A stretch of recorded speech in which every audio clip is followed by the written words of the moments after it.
So it's the day after the marathon, I'm out spinning on the bike. Legs are definitely too sore to run. But that's the beauty of using cycling for fitness, is that you can still spin your legs out, but not thrash them out. So I recommend that runners ride and riders run to help build bone density. But don't run so much you get an injury. If you're running and you're getting pain, you're doing too much. So back it off and jump on the bike.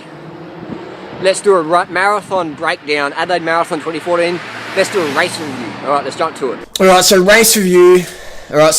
You want to know what I eat and drunk during the marathon. Alright, so I wrote it down so I didn't forget. Food and water. Before the marathon starts at 7 a.m. I woke up about 5 a.m. and had about 750 mils of water. It's almost a quart of water. 3/4 of a quart of water. 750 mils of water. Drank that, went back to bed, laid down. And at about 6 a.m. I drank a 750 ml bottle of, not red wine, beetroot juice. About 6 a.m. So I had about 1.5 litres of fluid before the start of the race. And I had more sugar before the race as well. I had 3 Torque vegan gels. That's about 90 grams of sugar there. And during the marathon, I had another 3 Torque vegan gels. And I had about... I would have had about 1.5 litres of water during the marathon with about 150 to 200 grams of sugar in a bottle. And I got free to be at every aid station. So every 5Ks, I had a big skull, just naked, sucking back some organic sugar and water. So it's about 200 grams of sugar in the bottle of water, 750 mils. Shake it up, Philly shook it up, hand it to me, sculled it back, dropped it on the ground, Philly picks it up, goes to the next aid station. So it's sugar and water. Sugar and water. That's the secret to running fast marathons or any marathon is sugar and water. People say, oh, you should have drunk some coconut oil. Fucking idiots. As if, man, what do the Kenyans eat?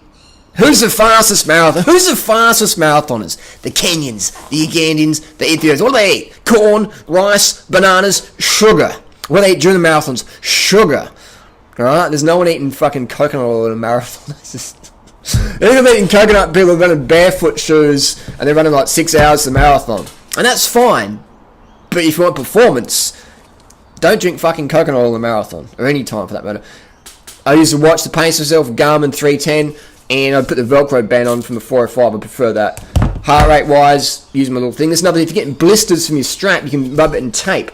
My heart rate strap fucked up because I didn't put the new battery in there, so I didn't really... That was going to be my pacing towards heart rate because marathon's generally pretty steady state, and that didn't really work. Because pacing for Adelaide Marathon is a bit hard with the Garmin because there's so many corners, trees, cruising around. It was a bit hard to pace with pacing, but with heart rate, I tried to do that, but that failed, so I just had to try and go by feel, which didn't really work too well at all. But I ran a 2:50:49, which is my second fastest marathon ever. Fastest marathon I did was 2:48:07 in May on a faster course, and I've done about 10 miles a week running in the last 13 weeks. Let's have a look on Strava. I'll put the details in Strava down below, and you're able to see what I've done. Socks wise, I used a pair of socks. I've had these for 8 years. This is how much running I do. These running socks are 8 years old. Smell them? How do you smell that? Smell that. Doesn't smell too bad even. So I use these Florlo socks. I got these in 2006 in San Francisco. What did I wear? I wore my Go Vegan singlet. I even entered my name as Harley Go Vegan, so people could see on the race results on the computer. I just use that. So I was just passing people and Go Vegan, pissing a few people off. There's a moth on my shorts, a little mothy. Oh, he's crapped on my finger. He just flew off. Thanks, moth. Moth didn't like my review. So just a pair of lightweight shorts. You want to have as little clothing as possible. It was cold morning. It was about 7 degrees Celsius. I wore some lightweight running gloves, a little beanie. I had my Oakleys on. Had a bit of music on for the halfway point. Shoes. What shoes did I use? Outras. I used the Outra. Really heavy shoe. Very cushion. Super cushion shoe. This really was my secret. Apart from diet and stuff like that, mentality. But in terms of equipment, it's got about 36 mil of cushioning here. So soft. So spongy. And just saves your legs. Heavier than a racing flat, but a lot more protection. Because I don't do a lot of training, so I want maximum cushioning so I don't smash my legs up. People say, you got to run barefoot. It's like, no one's running fast barefoot. No one's running their fastest barefoot, alright? That's like a fad. You know, we're not running on the grass or the beach. We're running on pavement. It's like kicking coconut trees with your fucking bare shins. That's only done in kickbox. It's not in real world, not real life. So that's my little wasn't what I used. Let's go. Let's just do a quick video.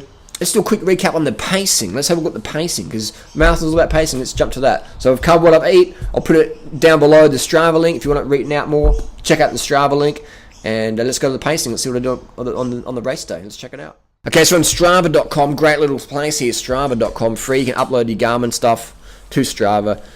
And you can see I've called it Adelaide Marathon, 7th overall. I placed 213 kilometres around the last 13 weeks. That's around 16 kilometres a week. It's about 10 miles a week average. Time, distance was 42.5. The Garmin measured a little bit longer. The Adelaide course, probably not that accurate.